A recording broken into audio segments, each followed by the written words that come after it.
siin tagasi järgmist mõtiskust tegemas kollide pingil, mida ma viitsisid liikuda. Vaatan, et väga sarnane on Püreneedega see taimestik, et kõik on selline kollane. Aga üks erinevus, muidugi mäed muidugi, aga peale mägeda on üks erinevus veel, mis jääb kohe rutemini silma, on valgus. Et valgus on Püreneedes ikkagi palju võimsam. Ja selle saab kohe aru, et kui ma teeksin silmad lahti ja ühtegi näen ainult mingit ühte sekundit, ma saan kohe aru, kas ma olen Püreneedes või Eestis.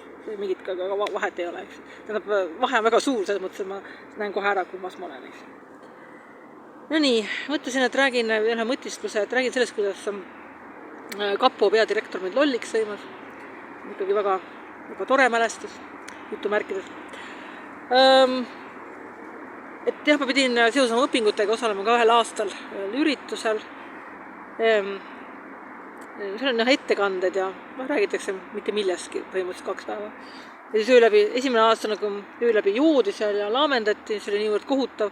Mina läksin kohe magama, eks, aga ma üle poole tunni magada ei saanud, sellepärast mingid uniseks magamisruumid ja see oli päris kole. Ja siis inimesed, ma ei hakka sellest isegi rääkima, see oli niivõrd rõve joomine. Ja mul on üldiselt nii, et kui inimesed hakkavad ennast seaks jooma, siis mina muutun moslemiks, ma ei joo üldse.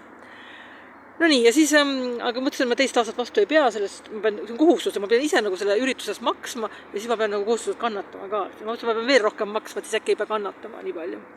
Ja siis 2 aasta ma broneerisin endale väikese võõrastama ja selle ürituse läheduses, mõtlesin, ma väga ülbe ei ole, ma magan seal ja siis tulen ikka hommikust sööma, milles ma olin ka maksnud, eks ju.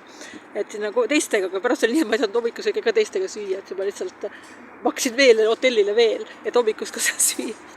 Täielik, aga lahendus on see, et kui sa oled joodikute seltskonnas, siis sa pead maksma, et seal mitte olla.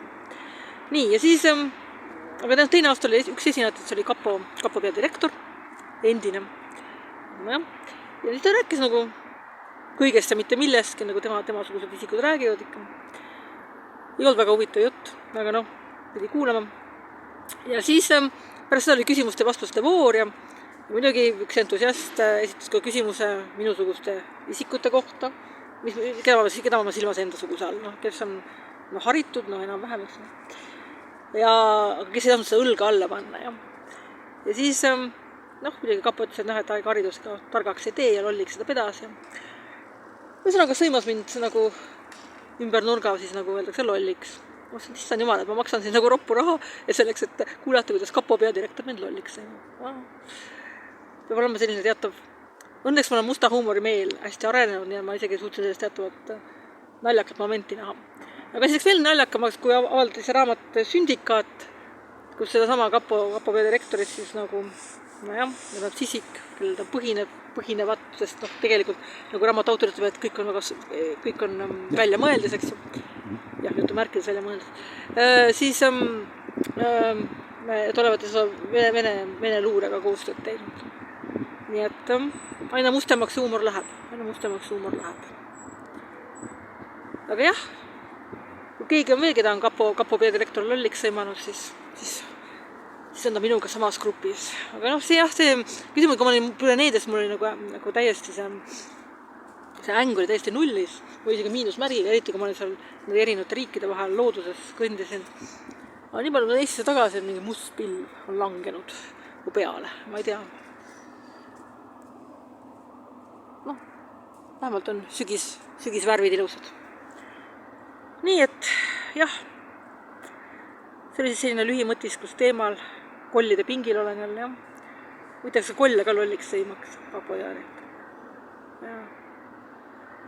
ChatGPT, ma räägin ChatGPT-ga, küsin, annan talle mingit nimekirju ja aeg-ajalt ja palun mingit lahendit. Ja ChatGPT on muidugi sellise sallivate sõbralike meie inimeste looming. Väga selline, jah. Aga aeg-ajalt saab talle tugevaid fakte anda ja siis nõuda vastust, eks, ja siis ta midagi ka teeb. Ja ma andsin talle igasuguseid nimekirja asjad, mis ma täidetud. Väga tagasihoidliku nimekirja.